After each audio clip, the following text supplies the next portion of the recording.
Okay, Rabbi Say, here we go. Continuing Hadlakas neiros of Shabbos.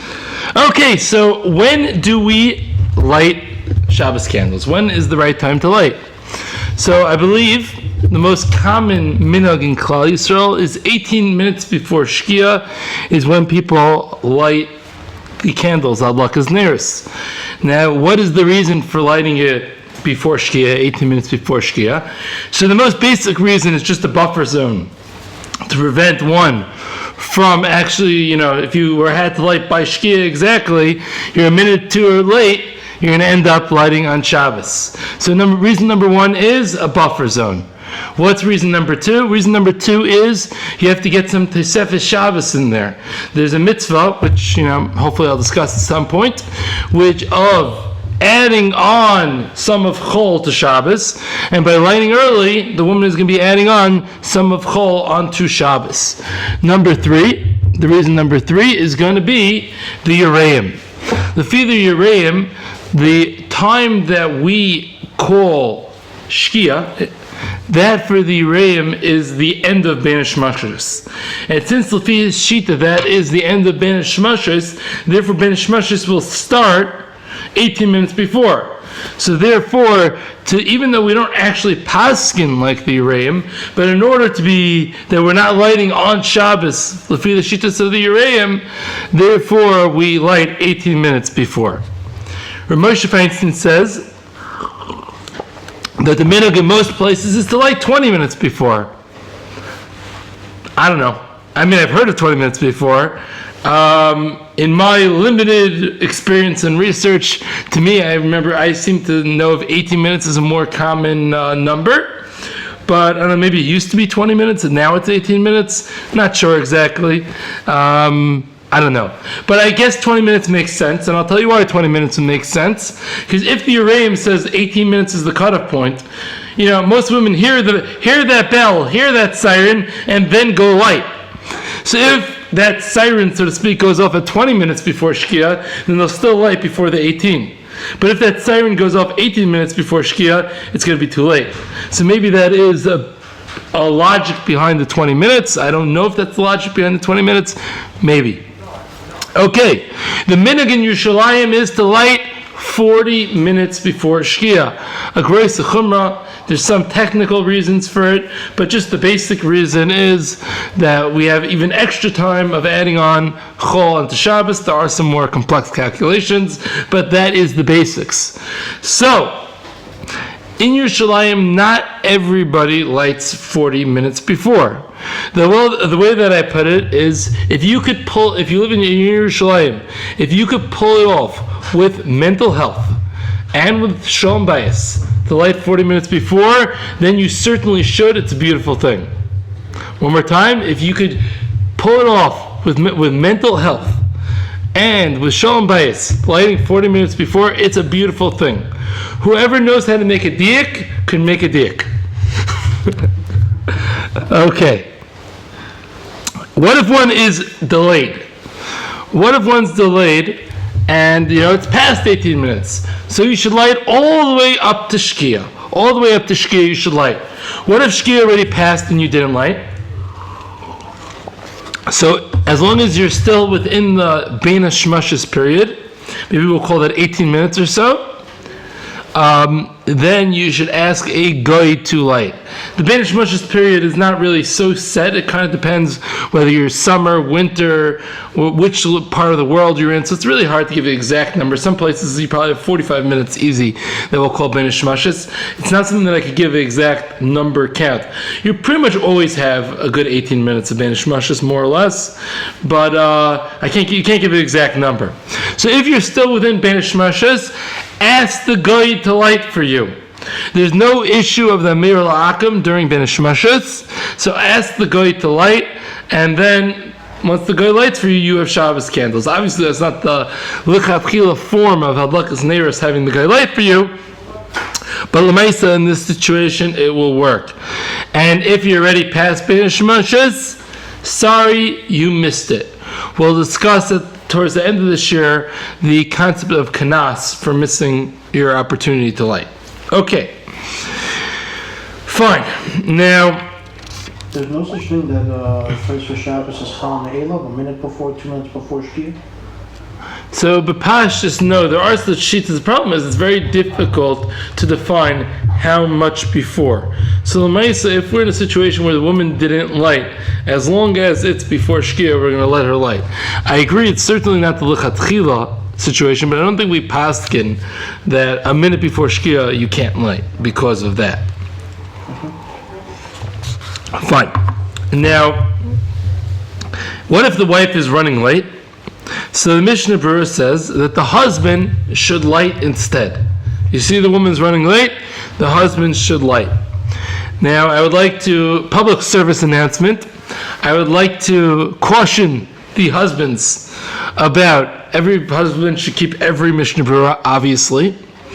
With this Mishnah Berurah, you should really watch out and make sure that she's in real trouble and she's not going to be able to make it before you jump up and light those candles. Because if, it's like 17 minutes to Shkia and the husband jumps up and lights those candles might not be a skula for Shalom Bayis. Hamevin Yavin. So, yes, I'm not saying the Mishnah Berurah does not apply. The Mishnah Berurah applies, but one shall be cautious as how they apply that Mishnah Berurah, which says when the woman's running late, the husband should light. L'maisa, the Shulchan Aruch brings down that when it's getting very close to Shkia, the husband should tell the wife to light. Light! It's getting close to Shkia. Yeah? Now, once again, this should be done with seichel. Obviously, the Shulchan Aruch applies, but that doesn't mean it's necessarily in everybody's best interest to scream, "Get down here right now and light!" Or that might not be also the best skula for Shalom Bayis. One, obviously, in his situation, has to have the seichel to know how to act. That is part of life. Yes. Now, if somebody wants to light earlier than their 18, 20, 40 minutes respectively, could they light earlier, and how early? So the Maisa, one could light Hadlakas neiros all the way as early as Plag HaMincha. That the Ramah paskins that it's really Machlokes Rishonim, but the Ramah paskins that you can light as early as Plag, no earlier. What if somebody lit before Plag? Then the Ramah says they should extinguish the candle and relight. Even the woman herself could relight. Even though she was in her mind, it was Shabbos already. She was Mikabel Shabbos when she lit. Zak the Ramah and the Mishnah Berurah passings this way. She herself extinguishes it and relights it. She was Mikabel Shabbos. It was a Kabbalah Shabbos betois. You cannot be Mikabel Shabbos before Plag. Why not? Why can't you be Mikabel Shabbos before Plag? Tosefes Shabbos is a mitzvah. Don't we say the more the merrier when it comes to mitzvahs? What's going on? What's the problem? Why can't you be Mikabel Shabbos earlier?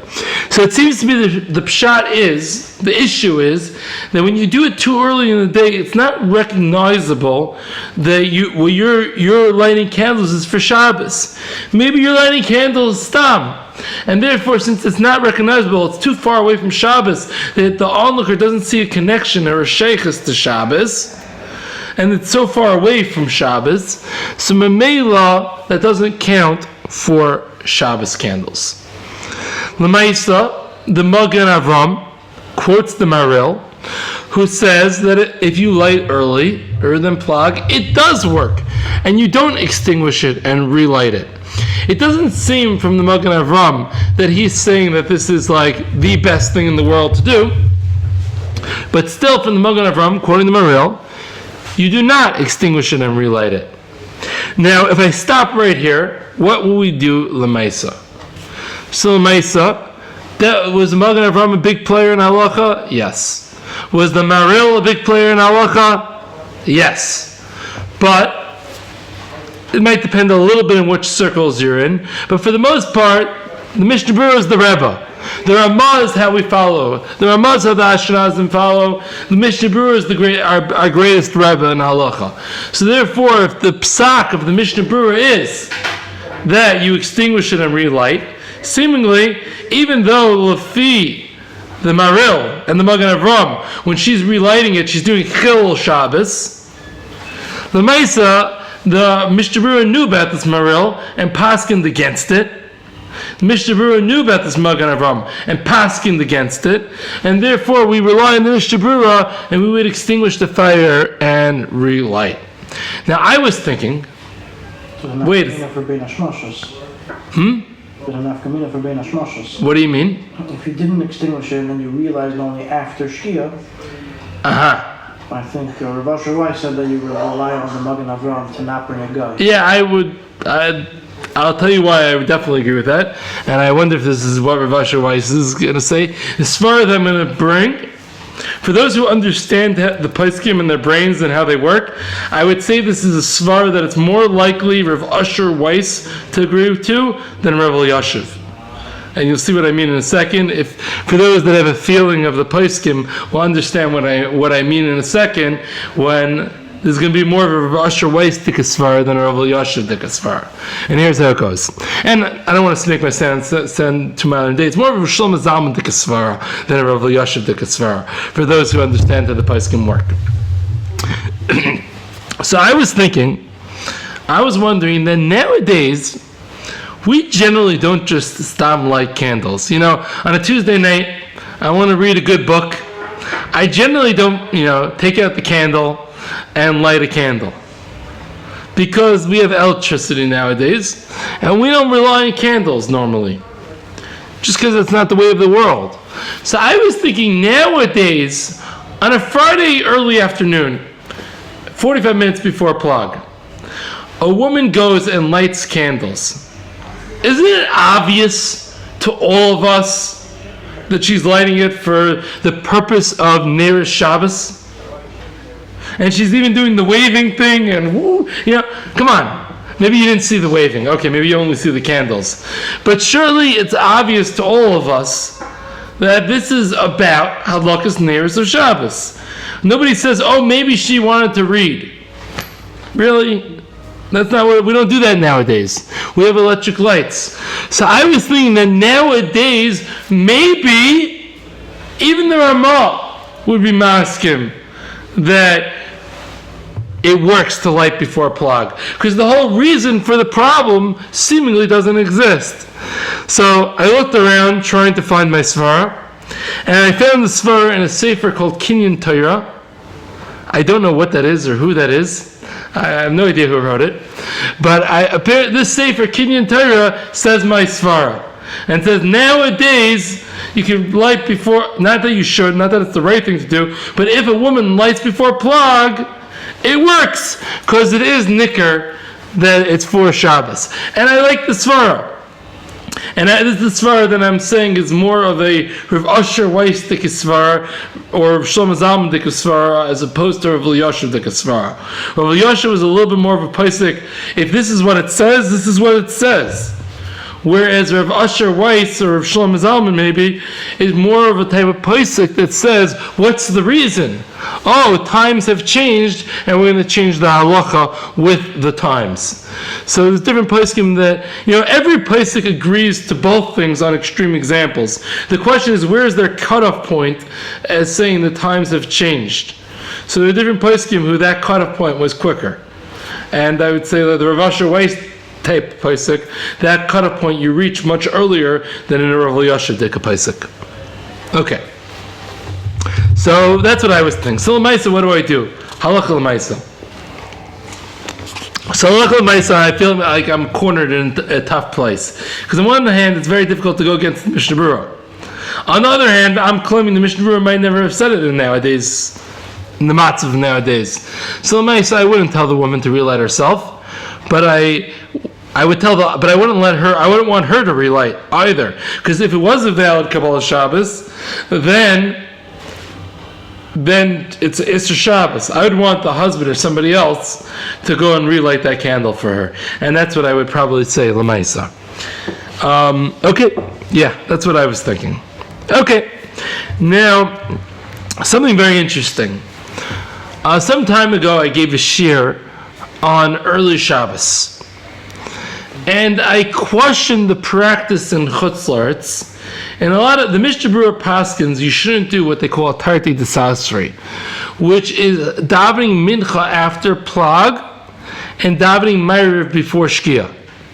Because you have to decide, is it day or night? Now, as I explained in that sugya, the Aruch HaShulchan allows such behavior. The Mishnah Berurah does not allow such behavior of doing this tarti desasri, mincha after shkia, mincha after plag, ma'ariv before shkia. And in some of the firmer areas or more makbid and halach areas, you see a lot of places when they have early Shabbos minyanim, they do mincha before plag. But I question the practice in many places in Chutz La'aretz that they go against this Mishnah Berurah and they daven mincha after plag. So I found it strange that so many places were going against the Mishnah Berurah. And that's what I said in the shir, and I left it as a tzarech ian. So somebody came over to me, a Talmud Chacham that I know, and he told me that he once asked a old Rav in Switzerland this question: why are they going against the Mishnah Berurah and relying on the Aruch HaShulchan? And this old Rav in Switzerland explained with a fascinating answer. He said like this: in the tzibur, in the community, there are men that are single, that aren't married, whether they were always single, whether they're divorced, whether they're a widower, they're single men. And certainly after the war, after the Holocaust, there are lots of almoins, there were lots of widowers around. And now, in those areas for sure, everybody makes early Shabbos. In the summer months, it's very, very late Shkia, and everybody makes early Shabbos. So the Rav said, think about it. When we make early Shabbos, and all these people are working people, Mincha Gedolah is not much of a thing. So if we would say that, if we're going to make an early Shabbos, when are these men, when are all these single men, these widowers, etc., when are they going to light candles? They're going to come to shul to mincha. They're leaving, if they're davening mincha before plag, they're leaving their house before plag. And then there's plag, and we start Kabbalah Shabbos. When could they light Hadlakas neiros? There's no time. It's impossible for them. Maybe if they live across the street from the shul, maybe they could run out and light. But not everybody lives across the street from the shul. So when are they going to light? So we have two choices. We could either go against the Mishnah Berurah of Tarti Desasri and rely on the Aruch HaShulchan and daven mincha after plag, and they'll be able to light with it tonight, or maybe they don't need it tonight, we'll discuss that soon, but they're not going to be Makabel Shabbos when they light after plag, and then they walk to shul and they daven mincha like a mensch, and that all works out fine. Or we could keep that Mishnah Berurah of not doing entirely the Sasri and daven mincha before, but then we would have to tell these almonds that they could light candles before plag, because when else are they going to light? And then we would have to go against this Mishnah Berurah and this Ramah. So the Rav said, I'd rather them go against the Mishnah Berurah, Tarti Desasri, where at least we have Aruch HaShulchan, and not go against this Ramah of not lighting before plag. So I thought that was really, really fascinating. And maybe we could add that nowadays that we have these electric lights. Maybe, I don't want to say this to Maisa, because once again, as I told you, I'm scared to go against the Mishnah Berurah. So I'm putting this out there as a theory. I would love to maybe ask somebody like Rav Asher Weiss. Maybe for that almoin, which is a pretty big tzarech, for that single guy, for that divorcee guy, maybe he could, since we have electric lights and his nicker, he's lighting candles for Shabbos, maybe he could light before plag. Once again, I want to discuss this with a big boy before going against the Mishnah Berurah myself, but I really see Pesach to say such a svara. But I don't want to take it upon myself before asking somebody. I wanted to ask somebody before the shir, I didn't get to it. But, not just ask a shul rav type of, like ask a Rav Asher Weiss type of somebody. Okay. Now, I thought that was pretty fascinating.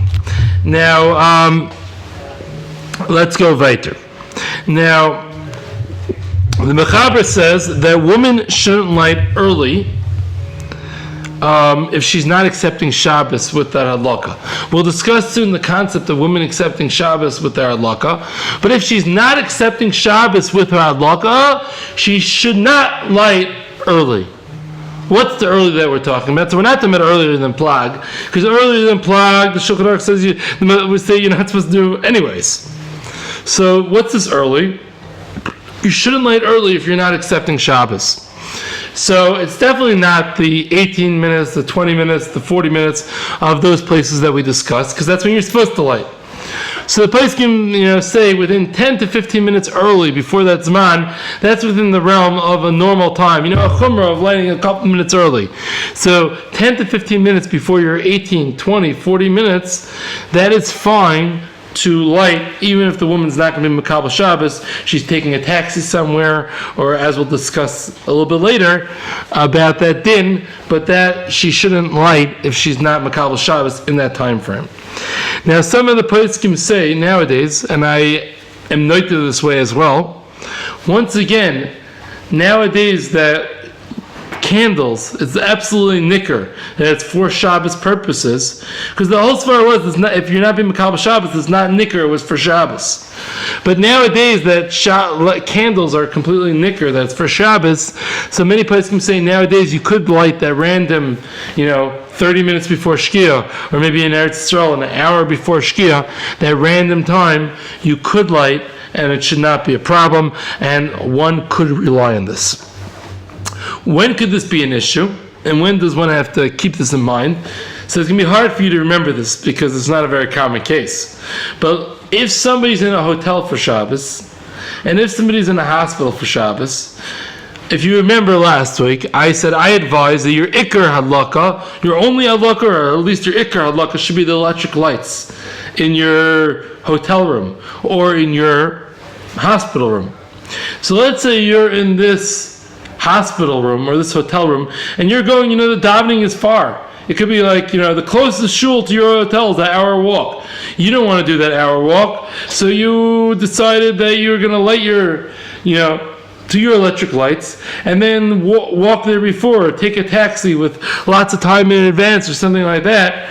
There you have to be very careful, because if you light in your hotel room or your hospital room using your electric lights, and then you do that 40 minutes before, not Yerushalayim, general world, you do that 40 minutes before Shkia, that's not a nicker that is for Shabbos, that's already pretty problematic. So that's the place where you have to keep that in mind. Okay, now, as we discussed, that one could accept Shabbos before Shkia, and there's actually a mitzvah being Makabel Shabbos, having to sefer Shabbos. Now, the question is, does a woman automatically accept Shabbos with her lighting? So it's actually a Hadlakas Rishonim, whether a woman automatically accepts Shabbos with her lighting, or with her bracha, perhaps. So the Ramah says, the minhag is that she accepts Shabbos with her bracha. Therefore, even though we have a general rule in mitzvah called Oiver L'Asiyasan, which means, Chanukah, we first make the bracha, then we light. Shofar, we first make the bracha, we blow the shofar. We first make the Berachas Megillah, and then we lay in the Megillah. That's how we do everything. Right? You first make the bracha, l'aniach tefillin, and then you put on your tefillin. That's how we do mitzvahs, Oiver L'Asiyasan. However, the problem is, if she's Makabel Shabbos when she makes that bracha, then it's already Shabbos. How is she going to light the candles? And therefore the Ramah says she should first light the candles, then make the bracha. And therefore it works out, because at the time that she makes the bracha, she's done with the melacha of Shabbos, the melacha of Ma'avir. Now, we want to still keep some resemblance of Oiver L'Asiyasan, in order to be Mekayim the quasi Oiver L'Asiyasan. The minhag is that she covers her eyes when she says the bracha, and then she opens her eyes and gets hana from the candles. So there's at least some element of getting hana post the bracha. Does it really help? Not so much, but maybe a little bit. Maybe it's a zeichel davar. And a lot of women have the minhag of the ganze hand motions and all that type of stuff. I didn't find any makar for those ganze hand motion, waving to the birds and all that's going on, waving to the malachim. I don't know what exactly. L'maisa, if your wife does it, if any women are listening, go do it. You can continue doing it. If your mother did it, you could do it. There's nothing wrong with it, but I didn't see it brought down anywhere. As far as I know, it's just funny hand motion. But whatever, if that's how you bring down your shechina, continue it, no problem. Doesn't hurt. Okay. I was wondering if the minhag amongst Svardim is to first make the bracha and then to light. Because really this is a din of the Ramah. It's not really a din of the Mechaber, it's really a din of the Ramah. I am guessing from the lack of explicitness of the Mechaber, I am guessing that Svardim first make a bracha and then light. That was another thing on my homework that I didn't properly check out. I'm getting some thumbs up from the crowd that Svardim do this. First make the bracha and then light. Okay. What if she back to Ashkenazim? What if she made a bracha before lighting? Oops. She made a bracha before lighting. She goofed. So Rishon Zalman says she could still light. She's not toast at that point. Because obviously her bracha is meant the Kabbalah Shabbos is meant to be chal when you're done with the process. And therefore she could still light.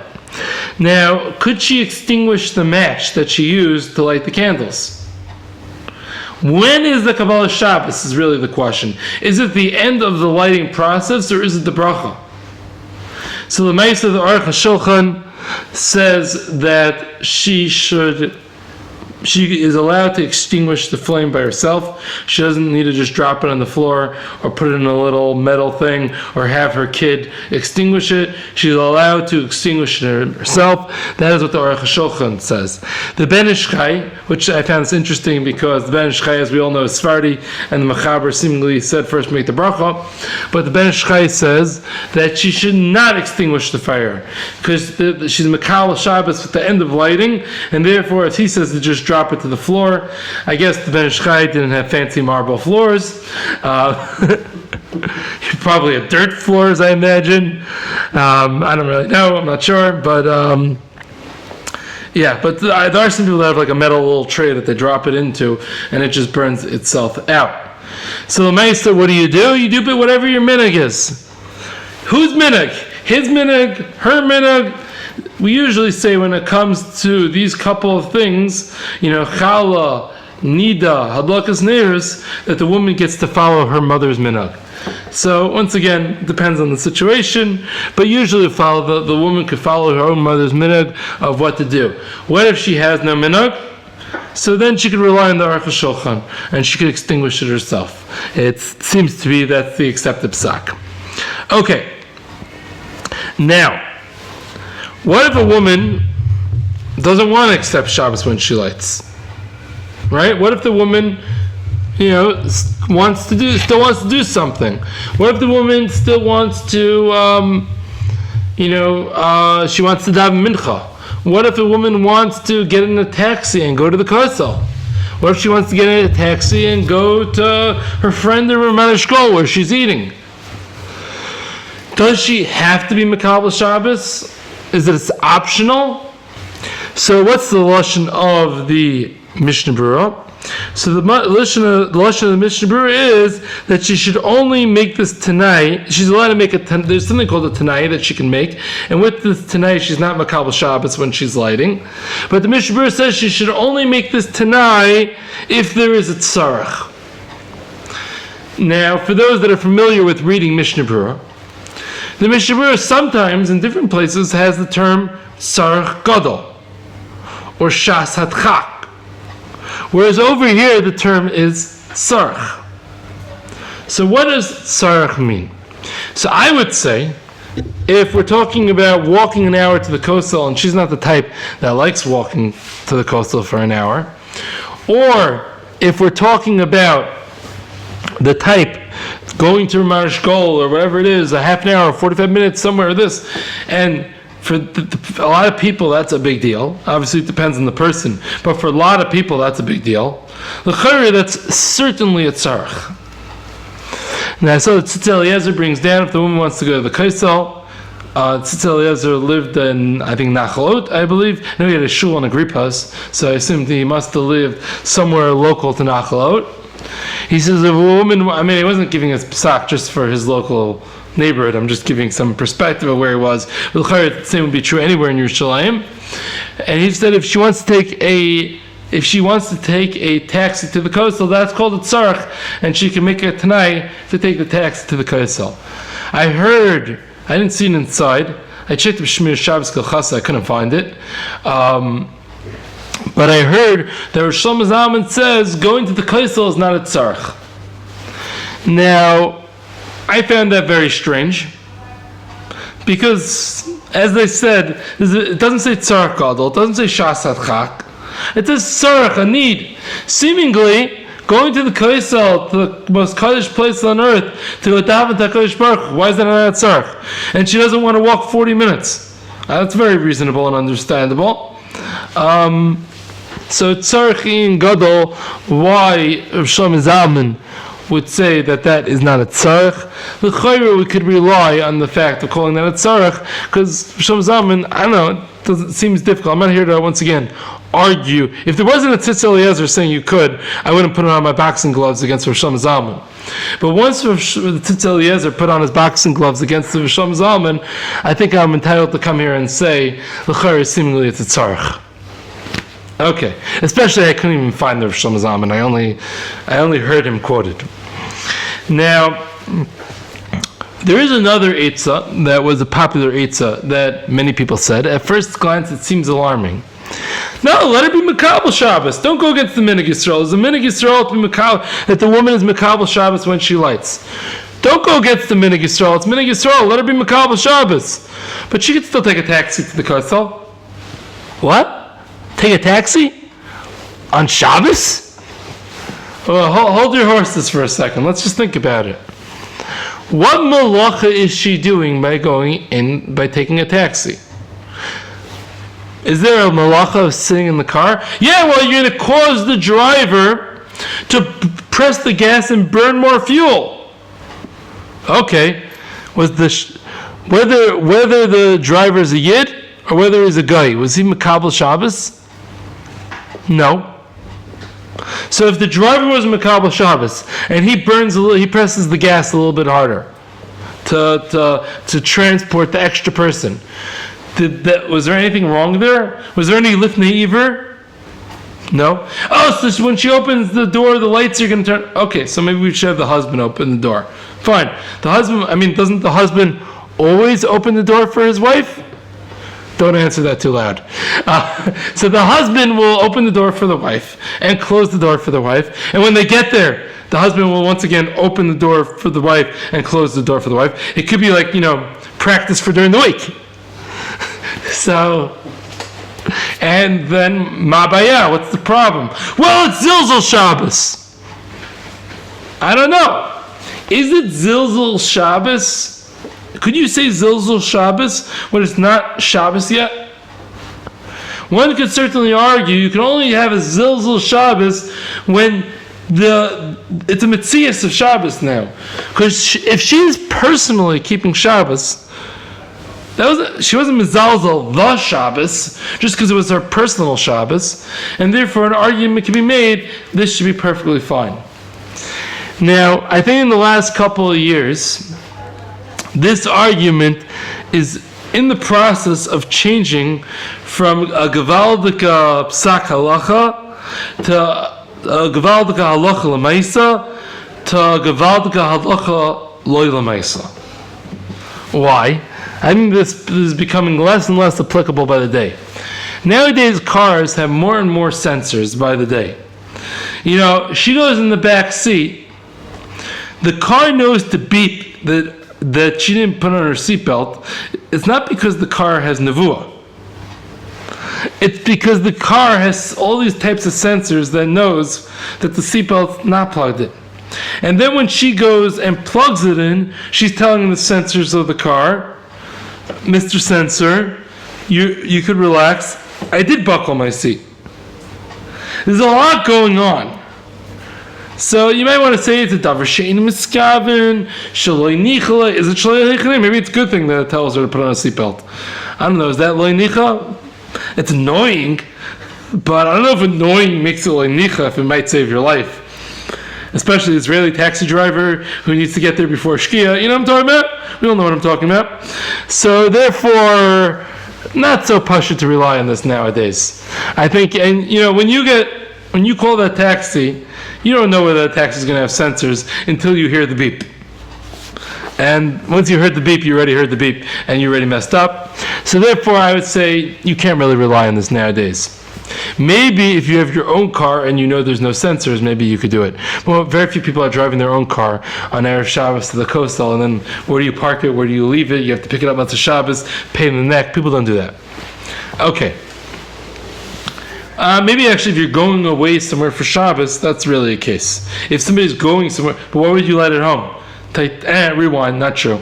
If you're going away for Shabbos, then you're lighting there, you're not lighting at home. So yeah, I don't know any good cases.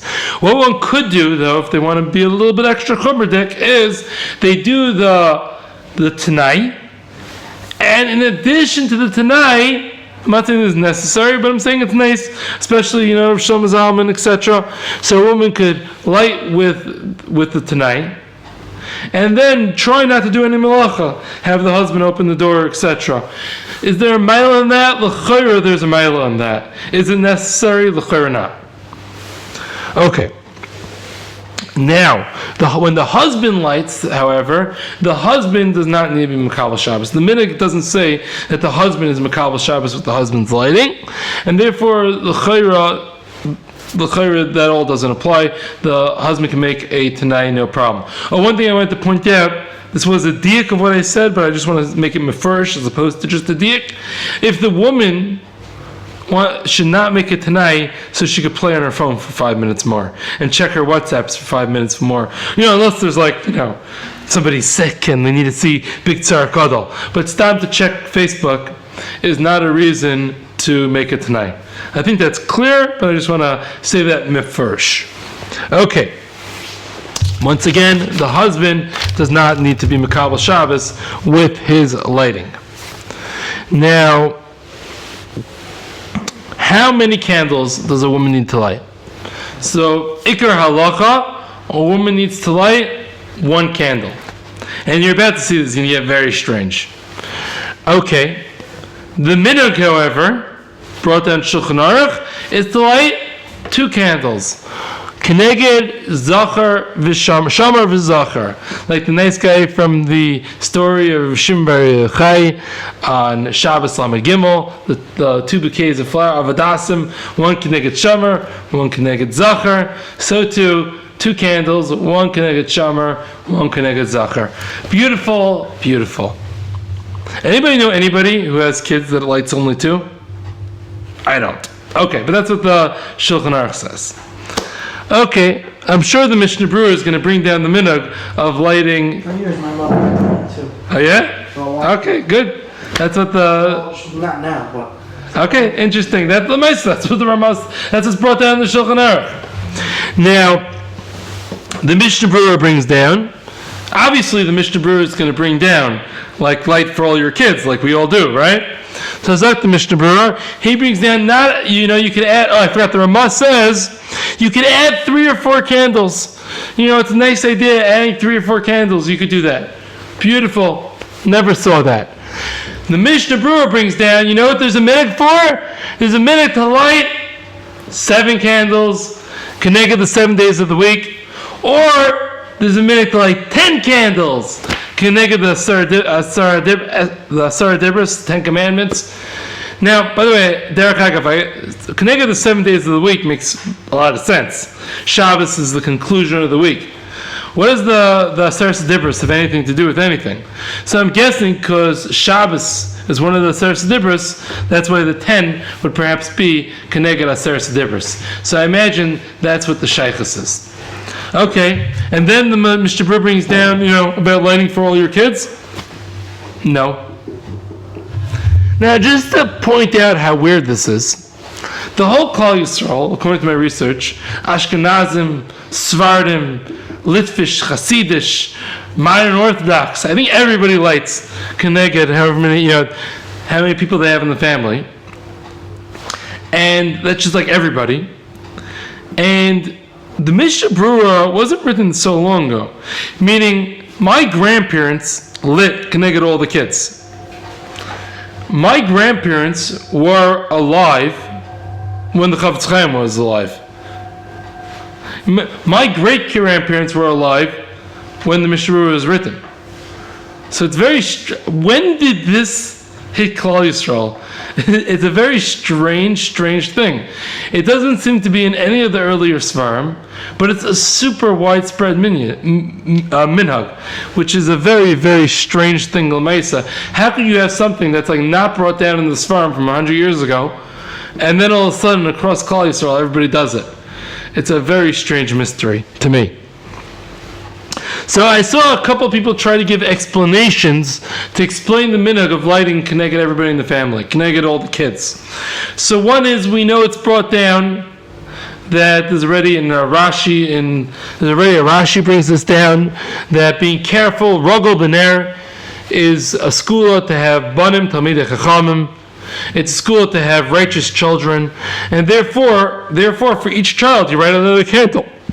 So it's a school to have a righteous child. I also saw somebody brought down, we see in Chanukah, we always do Mahadran, Mina Mahadran in Chanukah, but there's something called the Din Mahadran of Chanukah, which is you light for everybody in the family. So this idea of lighting for everybody is using the Din Mahadran of Chanukah throughout every week of the year. Okay, interestingly enough, it's kind of random, but maybe. I saw another interesting pshat, which this one was pretty interesting, that we already discussed last week. There seems to be, it's clearly documented, there was a minhag that the first week after childbirth, the woman wouldn't light, and the husband would light instead. Now, even though the halacha is when the husband lights and the woman doesn't, that's not considered the oinus of not lighting, where you have the knas of adding on, which we're going to explain in a minute. But since the woman herself didn't light after each child, the first week after childbirth, she didn't light because she stayed in bed for the full time. Therefore, she added on additional candle every time she had a kid. But it's not really connected to the kid. It just happens to work out. Since she couldn't light the week after childbirth, so she missed a week, so she added on. I thought it was a very interesting pshat. Is it emes? I have no idea, but I thought it was a very interesting pshat. Fine. The place can also bring down if a woman normally lights a certain amount. She was one of those women that light 10 Keneged Aseres Dibros, and then she finds out that that's weird. So the halacha is, how would she find out that's weird? I guess she would go to other places for Shabbos and see that everybody else doesn't light 10. And now she wants to light less. She should not light less. Once you light a certain amount, you should not go down. I heard of a story of a woman who, she originally, when she was married, she lit 2. She had her first kid, she lit 3. There's somebody that I know. She had her first kid, she lit 3. And then when she had the second kid, it was time to light 4. Somebody told her you shouldn't light zugos. You shouldn't light an equal number, because equal numbers are a bad siman min HaKabbalah. And there is such a thing, but we clearly don't say this by candlelighting. But somebody told, so she lit 5. And then afterwards, she's like, oh, that's ridiculous what I was doing. But what could she do? She was already... And then when she had her third kid, she went to 6. But she wasn't adding another one because she regretted it from last time. And then when she had her fourth kid, she got to 7. And she continued to light 7, even though it's kind of a little weird. But that's the halacha. Now, if a woman 1 week didn't light candles... there's something called a kanas that she has to add on one for each week after that. Now, if it was a complete oinus, that she didn't light, it was Erev Shabbos, and she went into labor, and she ran to the hospital an hour before Shabbos, that's a oinus. And by that oinus, we don't give her any kanas when it's a oinus. However, if she just forgot, it was a shagik, it was negligent, or she forgot, the halacha is that she has to add on a candle, and every week light an additional candle. Now, the Mishnah Berurah brings down, if she's poor, right? If she's poor, then she just has to add on oil. She doesn't need to light a full additional candle. She could just add on a little oil to the other candles. Now, most women don't think this is so cool. Yeah, she has 3 kids. Now she's lighting 8 candles. Anytime anybody comes over, she has to explain why she's lighting 8 candles. And also some women might get spooked out, this is going to be connected to her kids, and now she's not going to have kids or whatever, and voodoo and demons and shadim, and what do they have to do with anything? I don't either know, but some women are not going to be cool with that, and I kind of hear where they're coming from. Even though halakha would say that this woman, she's already on her 3rd time forgetting, she should light 8 candles, even though she only has 3 kids. But she's not cool with it. Are there any heterim that we could apply? So one heter, and this is based on the share from last week, if they turned on any electric lights for Shabbos, but then she forgot to light Shabbos candles, I'm not saying I would say to do this l'chatchila, but l'maisa she's okay. Why? Because those electric lights count as Shabbos lights. So they lit Shabbos candles in the house in the form of electric lights. So as long as they turn on the lights for Shabbos, let me make sure the bathroom light's on for Shabbos. Let me make sure the Shabbos lamp is on for Shabbos, even if it's nowhere near the table. Once again, I'm not saying this is the lechatchila way of doing things. But l'maisa, if they have some form of Shabbos lights, let me make sure the holy light's on for Shabbos. That would, if it was done after plag, that would certainly be fine. If it was done before plag, that might get into what we were discussing earlier. I am personally naita, but I'm not convinced, as a very similar discussion to what we discussed earlier, but I'm personally naita, if bikavana, it was lit, I'm lighting this before Shabbos, before plag, and certainly if it was done in the dining room, I'm noted to say we wouldn't kanas her to add on extra light, but I'm masking that's not pashut. But certainly if the light was, and by the way, even if the husband turned on the light after plag for the purpose of Shabbos, that would be enough to say that she does not need to add on candles. Okay, one more point, that the first time a woman lights her Shabbos candles, does she make a shechiyanu? So l'maisa, it's a machlokes, like any good Jewish question. And we paskin that she does not make a shechiyanu her first time lighting. But I was thinking of a very, very pashut eitzah. Now, if we take a second to actually think about this for a second, when does a woman light candles for the first time? Coincidentally, it falls out on her Shabbos Sheva Brachos. Is the first time that she's going to light candles. Now, in the circles that I come from, for sure, what percentage of girls on their Shabbos Sheva Brachos are wearing a new fancy outfit? In the circles that I'm familiar with, that's close to 100% of the time. That on your Shabbos Sheva Brachos, you're going to be wearing a fancy new outfit. So if the woman's wearing a fancy new outfit on her Shabbos Sheva Brachos, which she's going to be, and she's wearing this, she puts on this fancy new outfit, she should go light Shabbos candles and make the shechiyanu on the candles on the mitzvah of Hadlakas neiros and on her fancy new outfit, which she's going to be wearing anyways. And l'chayra, that will kill two birds with one stone, so to speak. And the shechianu should count for both. And I think it's definitely a good eitzah that a woman should do.